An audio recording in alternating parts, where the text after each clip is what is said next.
The following program contains scenes and language of a frank and explicit nature. Viewer discretion is advised.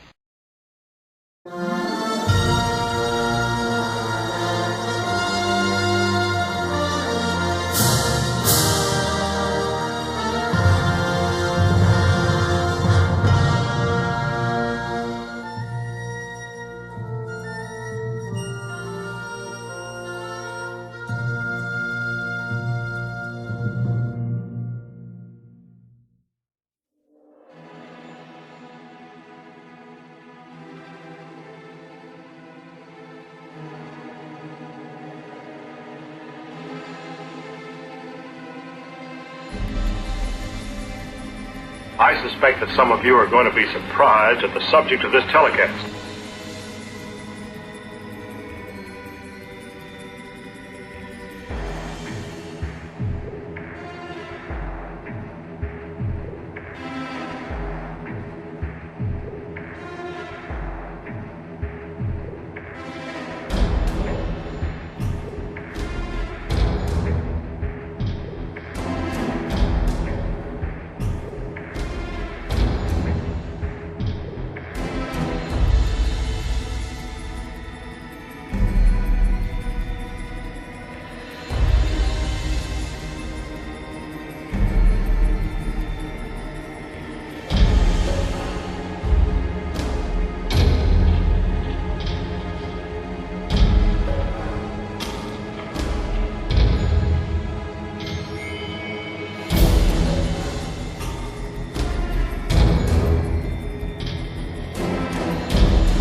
to America. I gotta go get ready for the bomb. Osama bin Laden getting ready to bomb. Osama bin Laden getting ready to bomb. America, you better watch out. You're not the one.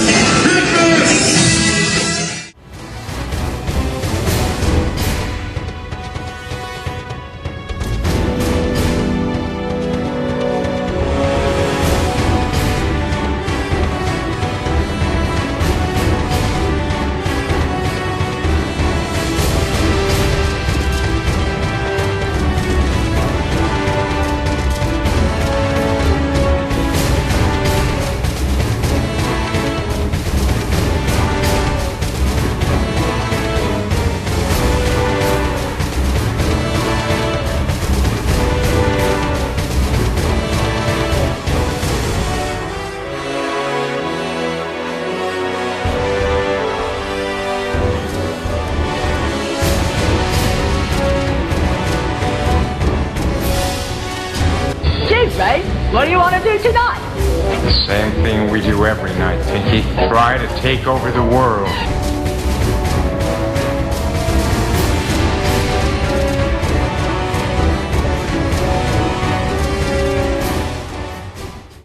Love each other. We're all one. It's a messaging. Take care of the planet. You have 4 years to get it right, or else it's irreversible damage we've done. So I have an important message to give. Okay? It's important, but I thank you for your cooperation so far. Thank you. A big thank you.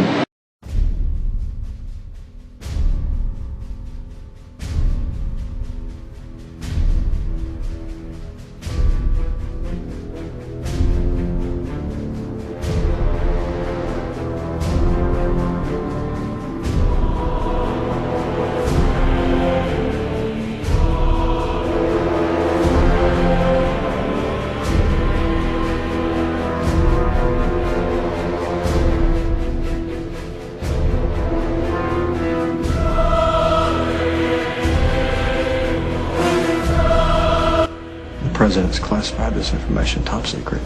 If news like this got out, there would be an overnight breakdown of basic social services worldwide. Rioting, mass religious hysteria, total chaos, you can imagine. Basically the worst parts of the Bible. Now, the secret government plan to spy on, round up, and imprison innocent Americans. Anybody that seeks to challenge the status quo could potentially be a violent threat. Jesse Ventura uncovers a plot to force martial law on law-abiding citizens. Certainly the involvement of the military is something that's very concerning. Replace the 50 states with 10 giant prison sectors. Fill up hundreds of concentration camps with people like you and me.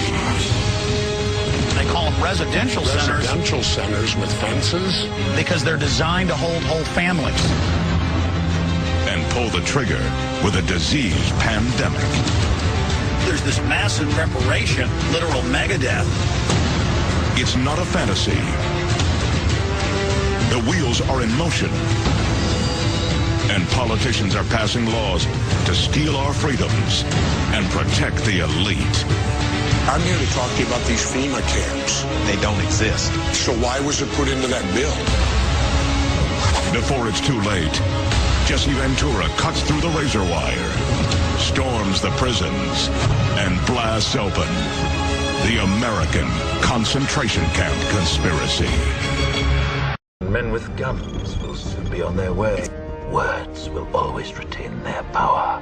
Words offer the means to meaning, and for those who will listen, the enunciation of truth. And the truth is, there is something terribly wrong with this country. Cruelty and injustice, intolerance and oppression. And where once you had the freedom to object, to think and speak as you saw fit, you now have censors and systems of surveillance coercing your conformity and soliciting your submission. We need cameras. How did this happen? Who's to blame? Well, certainly there are those who are more responsible than others, and they will be held accountable. But again, truth be told, if you're looking for the guilty, You need only look into a mirror. He used to say that artists use lies to tell the truth while politicians use them to cover the truth up. I know why you did it. I know you were afraid. Who wouldn't be? War, terror, disease. There were a myriad of problems which conspired to corrupt your reason and rob you of your common sense. Fear got the best of you, and in your panic you turned to the now High Chancellor Adam Sutler. He promised you order, he promised you peace, and all he demanded in return was your silent, obedient consent. His hope was to remind the world that fairness, justice, and freedom are more than words. They are perspectives. So if you've seen nothing, if the crimes of this government remain unknown to you, then I would suggest that you allow the 5th of November to pass unmarked. But if you see what I see, if you feel as I feel... There is something wrong with this country.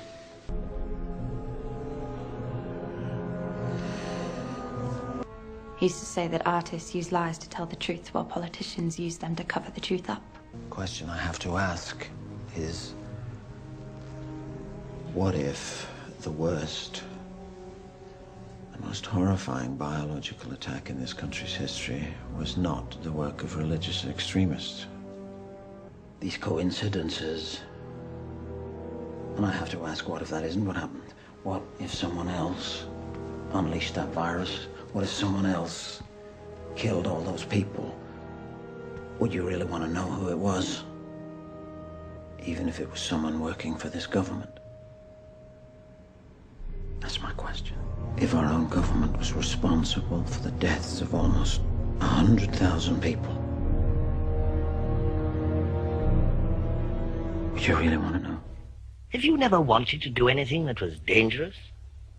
Where should we be if nobody tried to find out what lies beyond?